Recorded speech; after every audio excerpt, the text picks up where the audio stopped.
playing football at this level. It's always been a dream, and probably the main dream that I've had. And playing in the Premier League and for a club as Newcastle with a fan base like they have is obviously also extra special. What do you feel like you have improved the most? What has the Premier League given you to your inventory?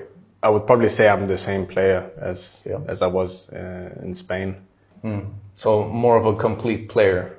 You feel like you have evolved? Yeah, I just think like with like the qualities I have, I just think it suits better in direct and like attacking and like counter-attacking football where you're like straightforward and always try to attack. I think that's more me. In recent days, rumors have intensified regarding Newcastle United striker Alexander Isak and a potential move to Manchester United. These speculations have been fueled by various pundits and media outlets discussing the Swedish international's future. Former Manchester United forward Teddy Sheringham suggested that if a bid were made by the Red Devils, Isak would consider moving to Old Trafford. Sheringham stated, "Manchester United is still a massive draw for any player and playing for the club is still a highlight of anyone's career."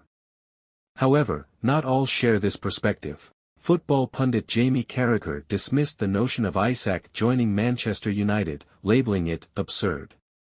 He argued that the only viable options for Isak, should he leave Newcastle, would be Arsenal and Liverpool, both in need of a striker. Adding to the discourse, former Manchester United defender Gary Neville commented on the challenges Newcastle might face in retaining Isak.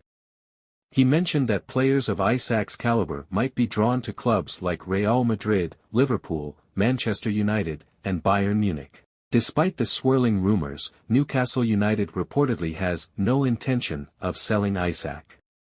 With a contract extending until 2028, the club views him as integral to their future plans. Journalist David Ornstein highlighted that Newcastle would only entertain offers in the region of £150 million, emphasizing their desire to build around the Swedish striker. As of now, Alexander Isak remains committed to Newcastle United, and any potential transfer would depend on various factors, including club negotiations and the player's aspirations. For a more in-depth look at Isak's thoughts on the transfer rumors, you can watch the following video.